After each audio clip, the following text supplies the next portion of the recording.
Candy Montgomery of Wiley was on trial for the axe murder of her good friend.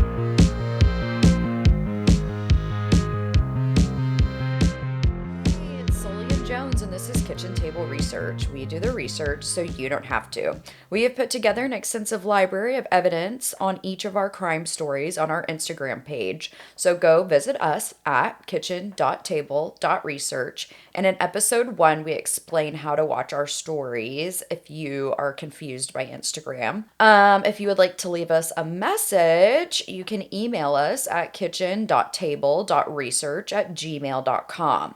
You can follow us as we put the clues together. So today we are talking about the brutal murder of Betty Gore. And I'm going to kind of present this story to Jones. And we will have our discussion at the end about Candy Montgomery, who is one of the subjects of today's story, and if she got the justice she deserved. And in the next episode, Jones is going to present to me the story of Karla Fay Tucker, who the state executed in 1998 for a very similar crime. So basically, one woman went free and one woman died by the state of Texas. So did these women get the punishment they deserved? We want our listeners to weigh in. Please let us know after you listen to these episodes what you think. Also, at the end of each of these episodes, we're going to just quickly talk about DNA and some DSM diagnoses because our mid-season finale is a whopper. It's going to be a 3-parter on Darlie Routier, which is, I'm sure, how you correctly pronounce her name, but here in Texas, we say Darlie Routier. It's a very crazy story. Not a lot of people know it. If you do know it, then you probably think that she is guilty. So we are going to cover that, not only her story, but the crazy court case that follows. And so this information that we're going to present to you at the end of some of these episodes will help us when we present Darlie Routier. I am now going to the background, crime, and outcome of the brutal murder of Betty Gore, who was hacked to death with an axe by a quote-unquote friend, Candy Montgomery. I'm going to start putting our references at the bottom, just so you guys don't have to listen to them up top. So let's get into this story and talk about the players, time, and place that this crime occurs. Betty Gore is married to Alan Gore. They live in Wiley, Texas, a northern suburb of Dallas, in 1980. They go to church and are friendly with another married couple, Candy and Pat Montgomery. Wiley, with just over 3,000 people at this time, was a railroad town and sits near Rowlett, Texas, and Lake Hubbard, where coincidentally our Darlie Routier case will take place 14 years later. This area is considered safe, with that small town, everyone knows everyone feeling. Lots of married couples and young people with children lived in Wiley at this time, so there's a lot of schools, and Betty Gore taught at one of them. So Betty Gore and her husband are named Alan. Both Betty and Alan had fairly normal childhoods for kids of the 50s era. They grew up on farms in small towns and ended up meeting when Betty was failing Professor Gore's math class at the university she attended. The two ended up falling madly in love, getting married, and having their first daughter, Alyssa, who they call Lisa. About 8 years go by, and they are going to get pregnant and have another daughter named Bethany, who is an infant at the time of this story. Although Betty had been popular in high school, as she came into adulthood, she began what today I would diagnose as like a generalized anxiety disorder and maybe some OCD tendencies. Due to this, she was described as being petty, cold, rude, inflexible, and all around just not a good time. And I'm going to give you a few examples because I would never want to speak ill of a victim. But according to the references, Betty was fired for being a school teacher, which she had worked hard at university getting her teaching degree. But she did not do well around her young students and was not well liked by parents and was eventually fired her first year of teaching. When Alan began traveling for work, she hated it so much, she actually started faking illnesses and even called Alan's boss when he was sent to Switzerland to yell at the boss for sending, quote, her husband so far away. So, I mean, I can't imagine calling my husband's boss. My husband has traveled for work before the pandemic, and it does suck. I totally get it. Especially having an infant and an older child. It must have been very lonely back then. I mean, they didn't have all the shows that I binge today, like Real Housewives, so what did they do all day? Betty also had hard pregnancies and was really sick through both of them. It also seems like she had developed some postpartum depression since having their daughter Bethany, who, like I said, was still an infant at the time this crime took place. So going back to her anxiety issues and postpartum, we just didn't know that much about mental health at this time. I don't even really think doctors understand postpartum depression and the way hormones interact with pregnancy to this day. So they definitely did not have a very good handle on it. And this is the year 1980. So they had tried putting her on medication like Valium, but she never really seemed to get the care she deserved. Alan and Betty had grown distant. She didn't like doing the things he did, and he was really outgoing while Betty was pretty reclusive. She wasn't good in social situations, and so she decided to stay home with her children. Even though I've said some things about our victim Betty, by all accounts, she was a great mom. And Alan, when he was home, worked a lot and played volleyball for the church. It just seemed Alan did not enjoy spending a lot of time in the house with his children and family, and even put Betty at an arm's length when she was pregnant. So Alan really wanted nothing to do with her, and he seemed to be indifferent to her difficult pregnancies, which in itself must be extremely hard as well. That is Betty and Al for now. So let's talk about our second couple that's involved in this story. Their names are Candy, which her name is Candace, but she goes by Candy, and Pat Montgomery. Candy was an army brat and moved around a lot, so she quickly learned how to be social. She liked being active in the community, and by all accounts, she was a very go-with-the-flow, quote, free spirit. She had lived in Europe and America growing up, and somehow ended up meeting and marrying Pat Montgomery. Pat, who was a little bit of a nerd, he was very logical and a reserved man who had been to college on a NASA scholarship and was currently working at TSI as an engineer. And I feel like TSI comes up again in another one of our stories. But so does Alan. Okay, so they didn't work like together, but they both worked at TSI, which at the time was a huge facility. And it seemed in this relationship that Candy was the more outgoing person and Pat liked to be home with the kids. They also had two kids, one around Lisa Gore's age, and they had a boy that was around, 4 to 6, who will be acting in a church play when this crime takes place. According to Candy, their marriage had also grown stagnant, and she had actually told her girlfriends at church that she wanted to have an affair. Okay, she is telling women at church that she's gonna have an affair. Like, Candy, what the heck? Miss Candy is also on the volleyball team, does choir, is an integral part of the church. Both of these couples were active in the church, which seems to be the crux of this story. The First Methodist Church of Lucas in Wiley is where Candy and Al would plan and carry out an affair. Because both Al and Candy are on the volleyball team, when Candy sees Pat sweat with his peen visible through his little short shorts, she gets the hots down there. One day after volleyball practice, Candy just walks right up to Alan while he's getting in his car and she says, "Do you want to have an affair?" At church. I mean, they're talking about this at church. And Alan says, "No." But you know how men can be. Once the seed was planted, it was all Al could think about, and soon enough, Alan took Candy to a birthday dinner, and the two of them established quote-unquote rules about executing this affair. You know, no calls at the house, hotels, no feelings per Candy. This was her number one rule. No emotions.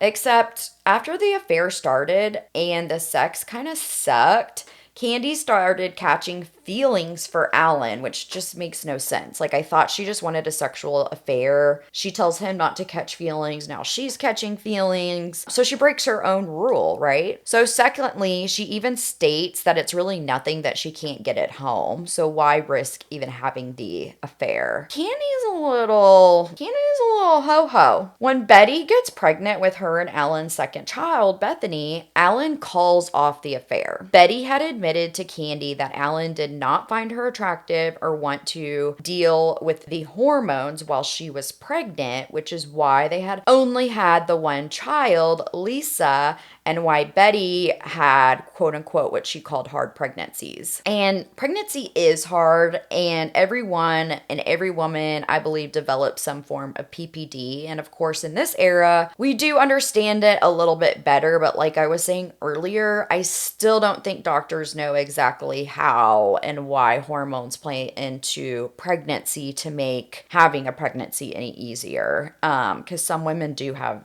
extremely difficult pregnancies. Anyway, Alan recommits to Betty after he finds out she is pregnant. He tells Candy the affair is over. The Gore home goes back to normal, and Betty and Al have decided to stay together and raise another baby. Candy continues her escapades and has another affair, which per Candy, the sex in that affair was fantastic, but then he started catching feelings. So you know what? I just can't even keep up with you, Candy, okay? I think her problem really was that she needed control in a world where, as a stay-at-home mom, you had no control. Watching kids, cooking breakfast, lunch, and dinner, and like having dinner on the table when your husband comes home. Jones, what is the saying? Like mommy's little helper. Didn't they used to just kind of dole out Valium and other sorts of drugs in that time to these women that stayed at home all the time because they quote unquote thought they were like crazy? Are you on the phone? I am, but you told me I didn't have a speaking part. I know, but I just asked you a question. Well, I thought you were going to plug me in at some point later. I'm sorry. Yes, this is very common in the 50s and 60s because nobody knew what to do about people who had any sort of mental illness. So, yeah, Mommy's Little Helpers were extremely popular in pill form and in alcohol form. Yeah, actually, doesn't the Rolling Stones have a song about that? Mommy's Little Helper. So, of course, the life of a housewife becomes lonely and repetitive, and that can make, your postpartum symptoms worse. In the Montgomery home, Pat, the husband, actually apologizes to Candy for not being a good enough husband, and that's the reason that she needed to have these affairs. All in all, the Alan Candy affair lasted maybe a few months and had been short-lived and over for quite some time, almost a year, when this crime occurs, which is important to note. On Friday the 13th, 1980, neighbors would enter the Gore home after Alan, who is away at work, asks them to check on Betty. The men find a very dead Betty and a very heinous crime scene. So Alan had been calling Betty and had not been able to get a hold of her since about noon. Their daughter Lisa was actually sleeping over at the Montgomerys, and since it was the last day of vacation Bible school, and the fact that it was Friday, Alyssa wanted to stay the night again. So Candy teaches Vacation Bible School that both girls are involved in, but Alyssa also needs her swimsuit for swim practice. So Candy reassures Lisa or Alyssa she'll run by Betty's and grab her swimsuit. Candy takes the girls to Vacation Bible School, and a play with Candy's son is supposed to start around noon. So around 10ish, Candy leaves to run a few errands. She wanted to go to Betty's and Target for a card. It was either like Father's Day or her husband's birthday. So Candy then returns to Vacation Bible School wet, scatterbrained, and wearing different shoes. And Candy is quote unquote missing time and is a few hours late for her son's play, and she's acting weird. So after Vacation Bible School lets out, Candy takes Lisa to swim practice, and then the girls settle in for their sleepover. However, over at the Gore's home, things were not okay. By late evening, Al calls his neighbor to ask to go check on Betty. He calls him back saying her car was gone and he would keep an eye out for her return. By 10, Al says Betty would absolutely be home with the new baby, Bethany. So he has his neighbor go back over, and the neighbor kind of looks better into the garage and finds that her little, I think she drove a Volkswagen Bug, was actually in the garage. So he calls Al back and tells him this. And Al says, you need to get in that house no matter what means necessary. Even if you have to break into the house, that is fine. He just needed to know where Betty was.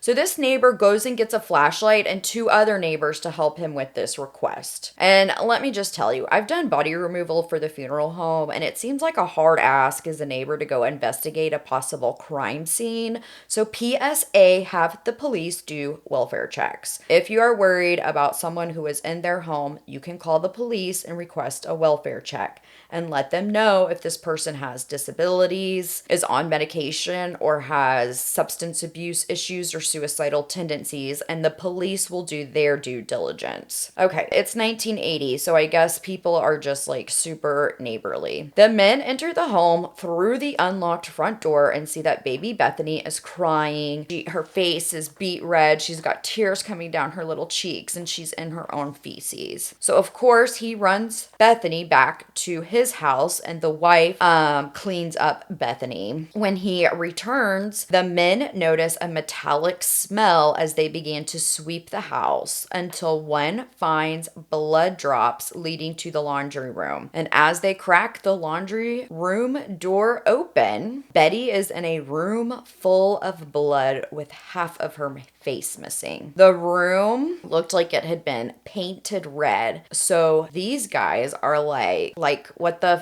WTF? This, and as the men begin to run out of the house, the landline rings, which probably scares the shit out of these guys. So one answers the landline, and Alan is on the phone, and the neighbor tells him Betty is dead and that he thinks she shot herself in the head with a shotgun. Alan accepts this news as he thinks it could be a part of her PPD or her dislike for him being gone, that she had committed suicide. Alan is on the phone with one neighbor, and the other runs back to his house to dial 911. As police come onto the scene, Betty is lying in a pool of blood with her left arm sprawled out. The right side of her face is missing, and her right eye has been hacked out. Later, the coroner would confirm as the axe went in, the perp had to wiggle it out just to swing again. And this happened 41 times to be exact. So Betty did not attempt suicide. Instead, someone murdered her. Okay, so can you guys guess who our number one perp is? It's Candy, right? Well, it doesn't take police long to start knocking on the Montgomery's door. Okay, let's rewind and go through the day quickly according to Candy. And this is what she's going to state at trial. We know she is seen leaving the church around 10 and is a few hours late returning to the church. She tells her peers that she and Betty got caught up talking and that she still needed to go to Target to get cards, and then her watch had stopped working before she realized she was late and missing her son's play.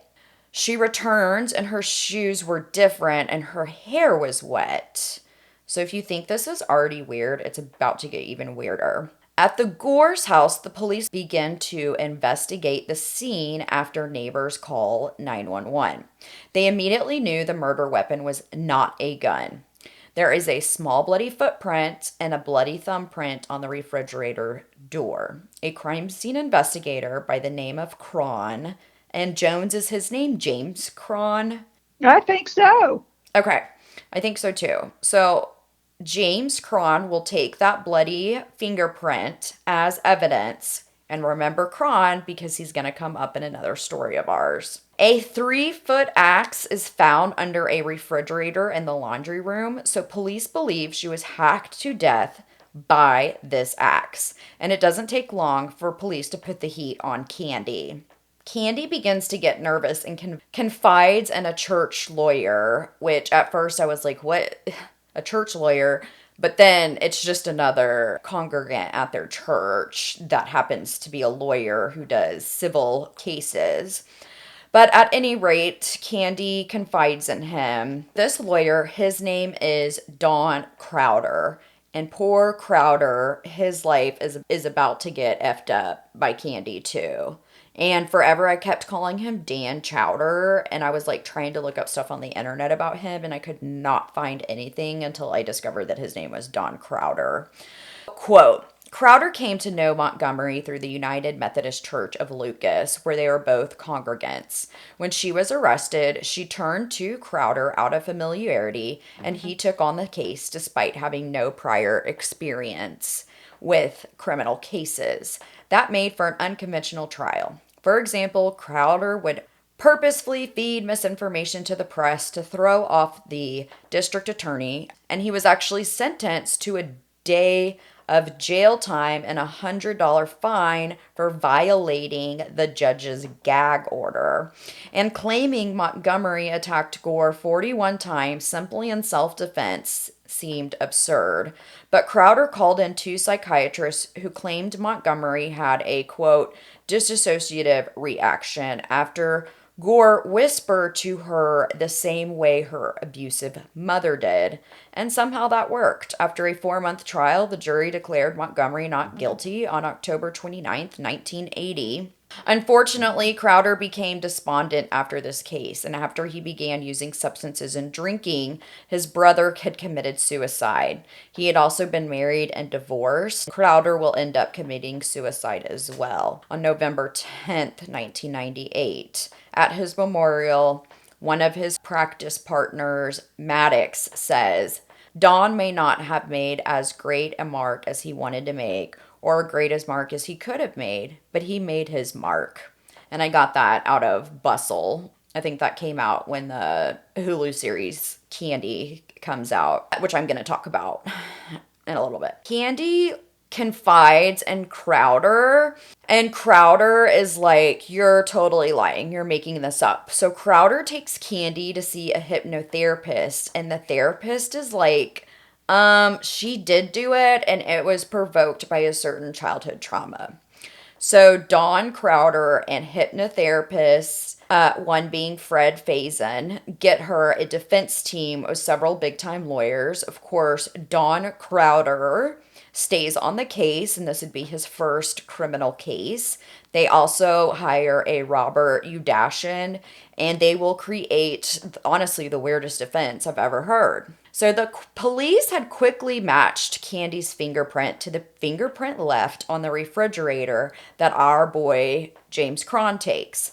Not only does she leave her bloody footprint and a fingerprint, meaning she went into the refrigerator. I mean, I guess after you swing an axe 41 times, you might need a drink. So wild. And then we know she uses the Gore shower to rinse off, which she does completely dressed. I mean, honestly, she did not do a good job of cleaning up if she was trying to cover her tracks in any way. This town is like up in arms over this murder. It's an axe murder that was committed on this stay-at-home wife who's a part of the community and a part of the church. Meanwhile, Candy and her team of lawyers, you think she was banging any of her lawyers, Jones? No, I never got that impression. I don't know, man. I feel like Candy's a little wild. I'm 50-50. Okay. So Candy admits that she did, in fact, commit the crime, but that she had, quote, blacked out. So again, they put her under hypnosis by this doctor Fred Faison, which was this like an 80s thing to do? Did they do this a lot, this hypnotherapy? Yeah, I think it was used more extensively back in the 80s than perhaps it is now. I mean, I'm not saying that it can't be used in a trial or to help uncover evidence or a memory, but to create a whole defense around it seems really unethical. Yeah. Okay. Anyways, under hypnosis, the story goes, and I'm going to be Candy under hypnosis. I arrived at the Gore home. Betty Gore is there with her daughter Bethany. We are chatting, and Phil Donahue was playing in the background. I wanted to see the baby, but she was napping in her crib. I'm there for a while when I realized I need to go to Target. I asked Betty if Lisa could spend the night again, and I needed her swimsuit for practice. I start to leave, and Betty's face changes, and Betty asks blankly, "Are you having an affair with my husband?" I am nervous and caught off guard. I say, "No, Betty." But Betty says, "You were, though." Okay, Betty, yes, we did have an affair, but it's been over for a while, believe me. It would never happen again. And then Betty starts to chant, "You can't have him. You can't have him. You can't have him." And I reply, "I don't want him." Betty tells me to get the bathing suit out of the laundry room so I can leave. And as I do and turn around, Betty is standing in the doorway with an axe in her hand. I try to get by her, and Betty says, "Shh." Betty wields the axe, glance in my head and toe, and Betty is saying, "Shh," to my screams. I am screaming and screaming. I wrestle it out of her hands and began hitting her, and I just couldn't stop. After I shower in the Gore home with my clothes on, I hear the baby cry, but I leave. I go home and change quickly and cut up the flip-flops I was wearing before I returned back to the church. So remember, this is Candy's side of the story. Not only could she be like lying or misremembering what happened, but we don't know Betty's side of the story. I mean, did Betty come at her with an axe? Did Candy take that axe in self-defense? I mean, we're really going to never know. But the hypnotherapist says that Candy is not insane and that cannot be used as a defense, but rather she'd been quote unquote triggered and needed to use self-defense. So Crowder, the lawyer, turns Candy into the police. She gets bonded out and Crowder goes to work on her defense.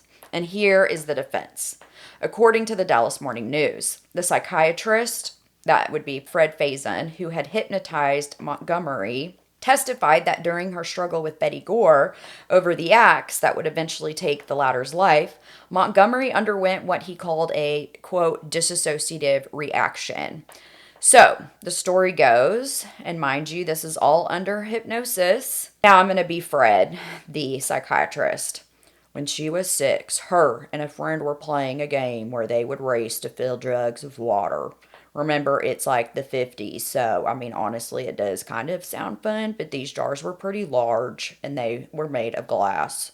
One day, her friend beats her, and in a tantrum, Candy picks up the large glass jug, smashes it against the water pump, causing shards of glass to fly into her eye. She was bleeding profusely, so her mom, who finally takes her to the hospital, and she's screaming the whole way, and her mom is saying, "Shh, shh, shh." And when they get there and the nurses are tying baby Candy to the table, she continues to scream, and her mom begins aggressively shushing her. "Shh, shh." And I'm telling you, the jury ate that shit up like a hot apple pie. They loved it. They were freaking clapping as she walks out of the courthouse, spending no time in jail and scot-free. So where is Candy now? Her and Pat moved after the trial. They eventually divorced, and Candy went on to change her name and move to an unknown location. We do know that she actually went and got her psychology degree and is now a counselor. Yes, you heard that right. A woman who hacked her quote-unquote friend to death 41 times now tells other people how to live their life. It's been stated that Betty Gore's brother says he wishes he knew where she was, so he could go sit in her chair and ask her how the trauma of losing his sister to an axe murderer would affect him. All in all, the story is extremely sad. Two girls, the Gore girls, lost their mother. It's hard to imagine the ripple effects of this case. Our lawyer, Crowder, the lawyer commits suicide in 1998, as we had stated. And that is the story of how Candy Montgomery hacked Betty Gore to death with an axe 41 times on Friday the 13th. So I did a little research on Fred Faison. He died about 10 years ago, and I have posted pictures of him and Crowder on our Instagram. We, of course, have pictures of Candy and Betty and the other players up there as well. Fred Faison's memorial site reads, "He was a great teacher. He told me what his grandfather had told him, that if you want to be a winner in this world, you should deal with things the way they are and not the way you want them to be, which I understand to mean deal with the reality and do not fool yourself if you wish to find happiness in life. He was an understanding person and had a sympathetic ear.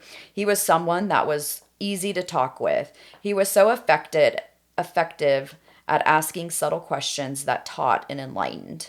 He was a humanitarian. He believed in the goodness of humanity and that deep down, most people wanted to do good to themselves and others." And that was a quote from his son. And honestly, that reaches me because at first I kind of saw Fred as a bad guy for allowing Candy to take this defense. But it sounds like, especially at this time and in his profession, which by all accounts, all I can read is that he was an amazing person and an amazing psychiatrist.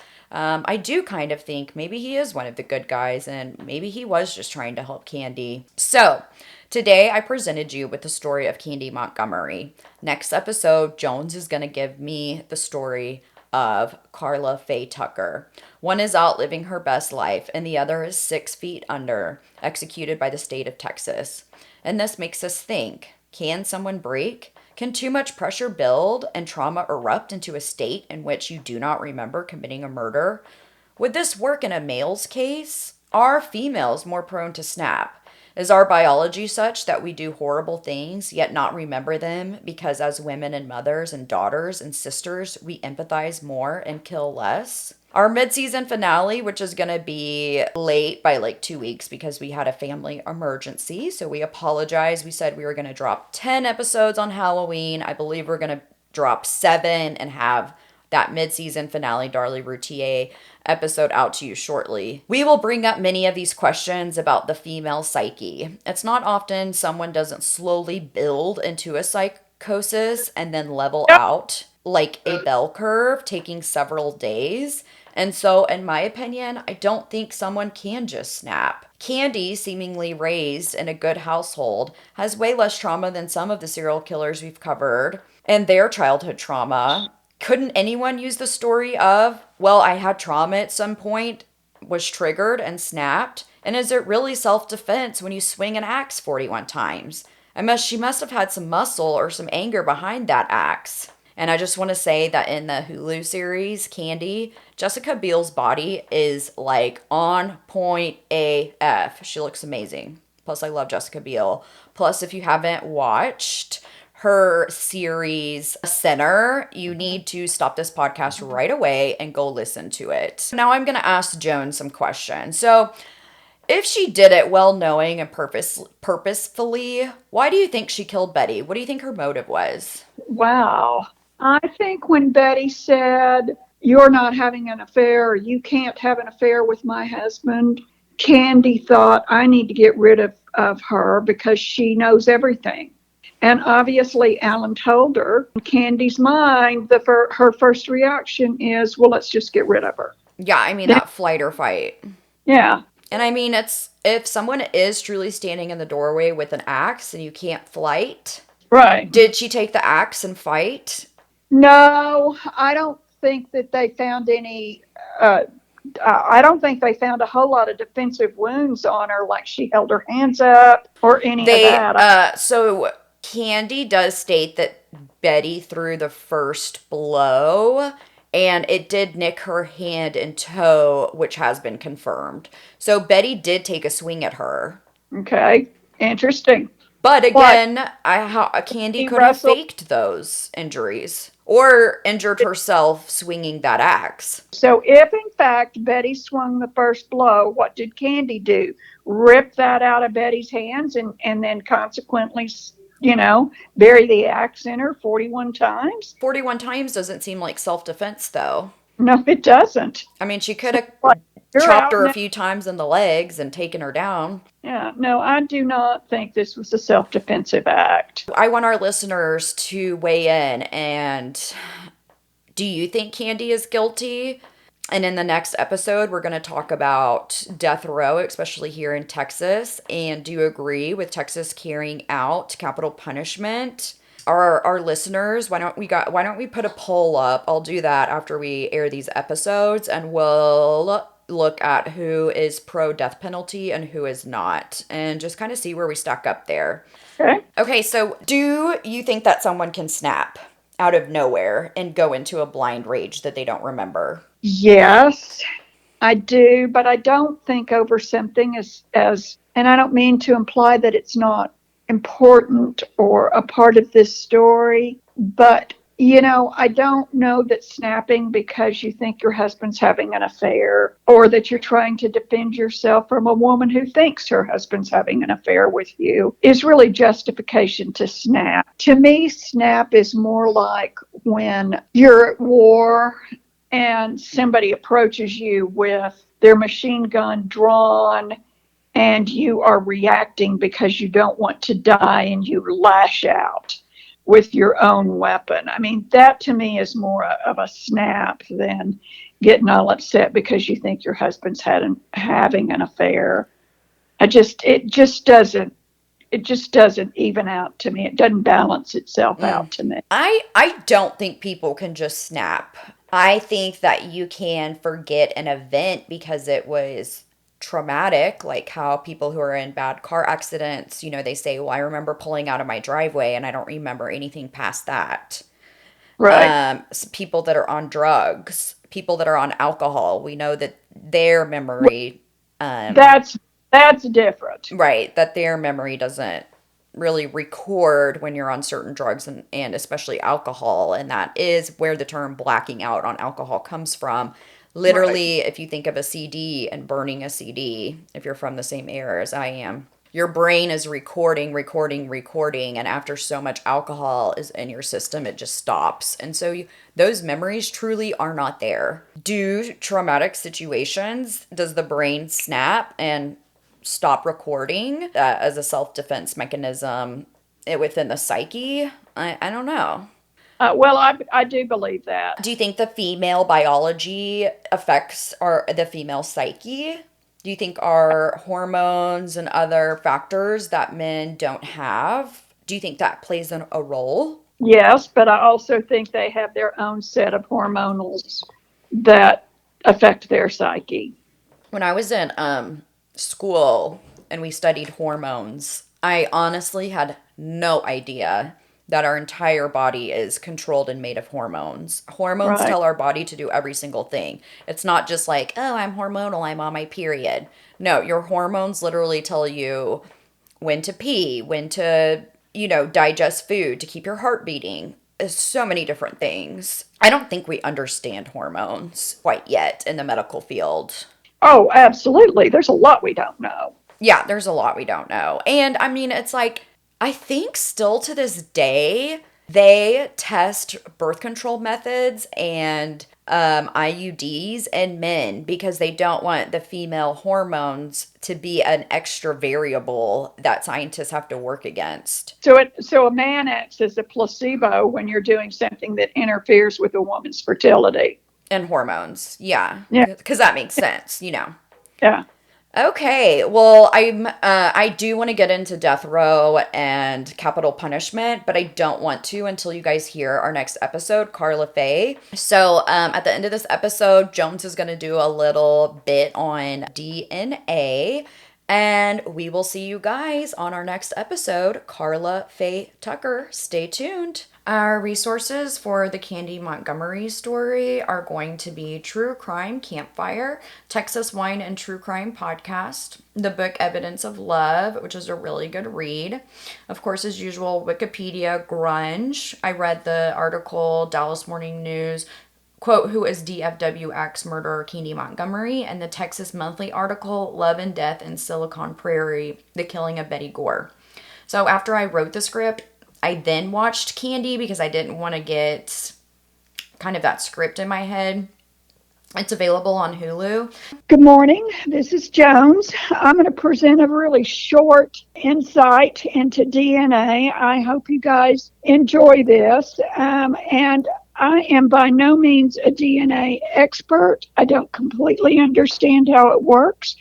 But what I hope to tell you today is things that are true and things that make sense. When I had to study DNA in school, I was like, oh, this is going to be a breeze. I know all about DNA. DNA is extremely hard to understand, the way that proteins are formed and all of that. But we're just going to cover the more, I think we're just covering the more basic, like how it would apply to our cases. Yeah. So DNA, I'm going to start again. Located in a cell nucleus, contains the blueprint for life. It's composed of proteins and connections that make each of us unique. It replicates itself when it has aged out or been damaged. And my favorite word in medicine is apoptosis. And that's when a cell has aged out of the system, okay? In my brain and the way I think, the DNA double helix strands are repeating patterns. And if those repeating patterns can match a sample DNA, then they're from a single source. So if one can match samples of DNA from person one to a sample from a crime scene, then there's a match between the sample and the person who contributed the sample. May or not be the criminal, it may have been Joe Blow, but there was somebody at that scene who contributed that sample. And so that sample says person number one was at the crime scene. And if a long enough pattern can match, then you're even more incriminated, because the more information on the DNA strand that matches, the more realistic that it is a 100% certain match. And they normally call those alleles. Alleles are repeating patterns. So if my allele is allele 1, 2, 3, 4, 5, 6, 7, 8, 9, 10, and it matches with 1, 2, 3, 4, 5, 6, 7, 8, 9, 10, then that's a match. Now, the longer the allele and the more matches, the more positive and certain you are that it's from the same source. Okay? So I learned that dogs especially have a lot of repetitive DNA sequences. So that's why dogs can be bred into so many different things, and the breeding can happen within a few generations, is because when you replace one of those repetitions, you're basically replacing all of them. And so, unlike a lot of species, even cats have longer and more difficult alleles, but dogs are pretty simple and repetitive. And so, yeah, that's how they do dog breeding. Interesting. So the establishment of DNA analysis within the criminal justice system, and this occurred in the mid-1980s, revolutionized the field of forensic science. And now we've got this refinement of DNA analysis that we're making all the time. So minute amounts of blood and saliva and semen, skin cells, or other biologic material may be used to develop investigative leads, link a perp or a victim to a crime scene, or confirm or disprove an account of the crime. Because of the accuracy and reliability of forensic DNA analysis, this evidence has also become an invaluable tool for exonerating individuals who have been wrongly convicted. There are several cases of this that have been ongoing in the United States. I don't know if you guys keep up with the news. There have been several cases that have been exonerated in the United States due to DNA testing. The successes of DNA evidence in criminal trials has captured more than headlines. It's captured the public's imagination as well. And if you're serving on a jury, you expect DNA evidence to be presented so that you can make an even more informed decision as to whether a person is guilty or not. I do want to mention a couple of different DNAs. There is mitochondrial DNA. If mitochondrial DNA can be explored, it will relate. It is a little simpler form of DNA, and it is tied to matrilineal inheritance. So it's girl DNA. Interesting. Old bones, and it's used when the DNA content's low. So, like if you find a pile of bones in the desert, teeth, hair, those kinds of things, the mitochondrial DNA is probably more apt to bring a match than YSTR. YSTR is a short repeat on the male chromosome, and they're often used in forensic paternity and genealogical DNA testing. The DNA from the yogurt shop murders are YSTR strands, therefore we know they're male. If DNA taken from a perp matches DNA left at the crime scene, because that's the way the DNA was presented at the OJ trial. They had DNA from him. They had DNA left at the crime scene. It was a match. They tried to present it, and it was such brand new science that the DNA expert, I think, probably presented it in such a convoluted way that nobody exactly understood what it was and how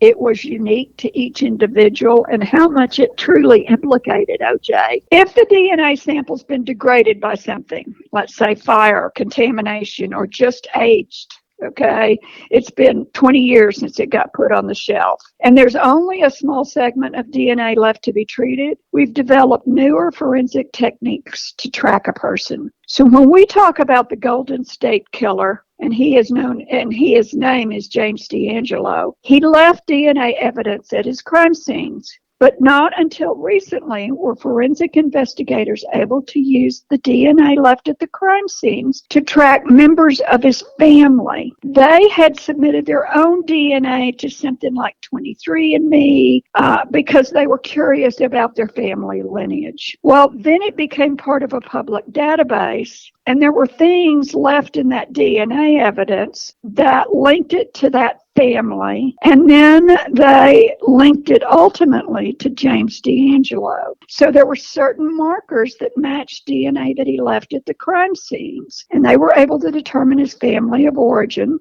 and by elimination were able to narrow down their search of possible suspects. Remember when this story broke, the investigators had been going through his trash can because they wanted to obtain some personal DNA from him. So they were collecting tissues and things like that because that had mucus and snot on it. Those are things that are good DNA trackers. And so they finally got a match between James D'Angelo and the crime scene DNA. And that's when they went in to arrest him. So that was huge, and that's why it's received so much, because it was the first time that genealogy DNA, for purposes of finding out your family of origin, had been used to actually say, and this person is the killer. We've got the family characteristics. Now we're going to narrow it down to the killer. Right. So let's talk about the John Benet Ramsey case. Well, let me go back to the James D'Angelo. If you listen to the story, and I'm sure a lot of our readers have read I'll Be Gone in the Dark, Paul Holes had ran out of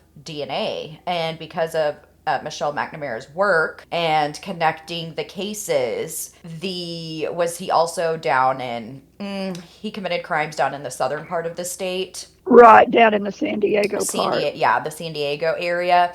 And so luckily they had still had samples sitting on their shelves from those crimes.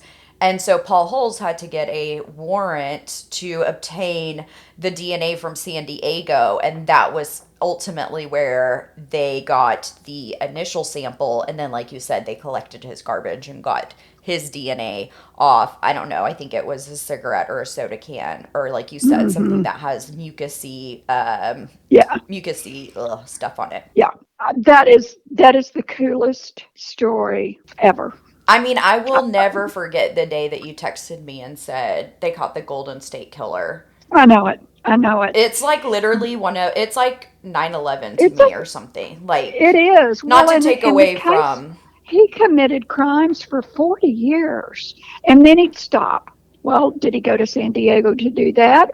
We also know he had a family. Did he stop when he was raising his children? Right, because he did stop for a It's just the bit. weirdest thing. Anyway, it's a fascinating case. It is a fascinating case, and I have seen like the original Unsolved Mysteries where Paul Holes is a 30-year-old investigator and he's talking about this case then. I think this was a better break than the Zodiac because Golden State Killer touched more people and more families, killed more women, and raped and burglarized more women by far than the Zodiac did. He did, but even more important to me is the fact that we finally got a link between the genealogy of families and actual suspects. And if we can do that, watch out, criminals. I was going to say, do you think criminals these days that have gotten old, like James D'Angelo, do you think any of them are sitting around thinking, oh shit, I hope my family doesn't submit a 23andMe No joke. this If Christmas? they're smart enough to do that. Yeah. And I already decided, my whole family's done some kind of genetic testing, but I never have. And so when I was reading this and I was getting it all together, I thought, okay, that's what I want for Christmas. Oh, you do? So let's go to, huh? You want your DNA tested for Christmas? I do. I'd like to know. Cool. Yeah, me and my husband have both done it. So yeah, and Randall's done it, and Grandpa's done it, and So let's go to the JonBenet case. So in the JonBenet Ramsey case, and I'm not going to go through that murder. It's been so sensationalized and publicized throughout the United States that, we know that there was DNA that was obtained from the crime scene, and it's never been matched to any perpetrator. And this is why, they suspected the parents forever, John and Patsy Ramsey. And they finally dismissed them as suspects because there was not a DNA match with the parents from the DNA sample that was collected at the crime scene. Well, I just saw an interview with John Ramsey, who wants forensics to investigate the DNA for familial patterns, just like they did in James D'Angelo, and see if the perp could be discovered. And yet the Boulder police will not release the sample. Currently, the governor of Colorado is supposed to make his decision as to whether to release the DNA or not. That is a travesty, in my opinion. JonBenet Ramsey was one of the first cases that really got me thinking, like, I want to do a deep dive and really go through the facts and figure out, because just like in Darlie Routier, you have to make these like almost mental gymnastics to make all the pieces of this puzzle fit together. And so are you missing a piece? Do you have too many pieces? What is even the picture of the puzzle, right? Right. I as well heard John Ramsey speak at CrimeCon this year. Right. His lecture was incredibly moving to me. I see him as such a strong man, and it's very unfortunate that the rest of America sees him as a killer because, like you said, there they is shouldn't DNA anymore. He has been exonerated. And he and Patsy were exonerated. There is freaking DNA in JonBenet Ramsey's private parts. I don't understand how anybody could still, that does not match the family, okay? How can anybody still think? And then they try and, well, maybe the factory worker, and like, I know you're about to go into, or I don't know if you are, but touch DNA. But, somebody just touched it, and what I'm learning is touch DNA doesn't last very long because those oils dry up fairly quickly when a fingerprint is left. Plus, as a mother, like, you wash your kids' clothes before you put them in them, especially underwear. Right. So there's a lot. I bet a lot of our listeners right now are thinking, you're wrong, the Ramseys are guilty. And a lot of people right now are thinking Darlie Routier is guilty. And I would love to get into the JonBenet Ramsey case, but I'm really going to need some time to get through that if we do it. So I'm sure we will do it. And other people are on top of the JonBenet Ramsey case. I don't feel as compelled to do it. A lot of great There's a lot of information out there about the JonBenet case. The Jensen and Holes podcast does a good job on it. And of course, one of my favorite podcasts is True Crime Garage. And I think they have a 5-part episode. It's fantastic. They are basically telling what our theory, look like. If you want to go hear kind of what we think about that case, go listen to either one of those two podcasts and they'll give you the theory. Okay. Anna just talked a little bit about touch DNA, that it evaporates, I don't know, lack of a better word, it disappears in a short amount of time. However, we've discovered this new way, and I think I mentioned it in Las Cruces because of the fire, but forensic investigators have figured out that fingerprints that were left at the scene have soot that get deposited in the whorls and ridges, and that smoothed over the fingerprint so that it was unusable. You couldn't lift the whorls and ridges off of a smooth fingerprint that was coated with soot. But just in the last couple of years, they have figured out that if you take that fingerprint that's got the soot on it, that makes the fingerprint smooth, through some chemical reaction that they've discovered, they can then take the soot out of the whorls and valleys and ridges and end back up with a true fingerprint. So this deal about setting a fire to cover evidence, that's not going to help criminals any longer because we are going to outsmart the criminals. I'm going to go on to fingerprints. This one's pretty easy.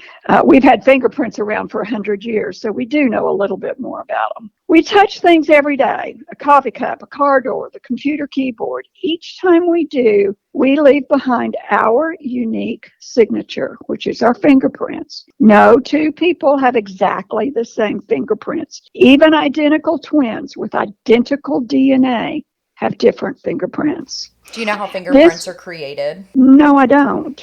The reason why they're all random and no two people's fingerprints match is because it has to do with how the amniotic fluid in the belly moves around the baby as the baby is growing inside. Wow.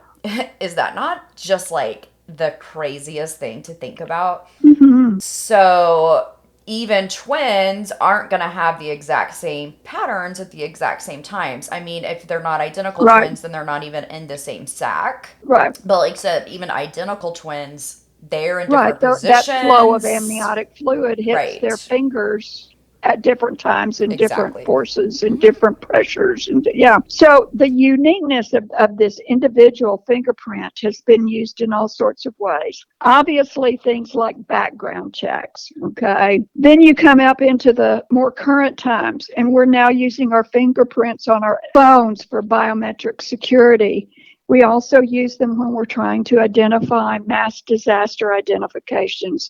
So after 9/11, a lot of those people were identified by fingerprint. That's my little presentation on DNA, but it kind of opens the door for cold cases to be solved, like Yogurt Shop, like John Bonet, like the 50-year-old Golden State Killer. Yeah. So it's really cool stuff, and I think we're going to there's no doubt in my mind that it will be used to solve the Yogurt Shop murders. And it's got to be close. It's just got to be. Well, we had mentioned that the FBI was holding what you would say was a very short allele set or piece of DNA. They're, like you said, I think in the first episode, or we've talked about like holdback information. The police might be maybe they are holding a fingerprint that they've never told anybody that they have, because when they get a hit from something else, they have another piece of evidence to test that against. Right.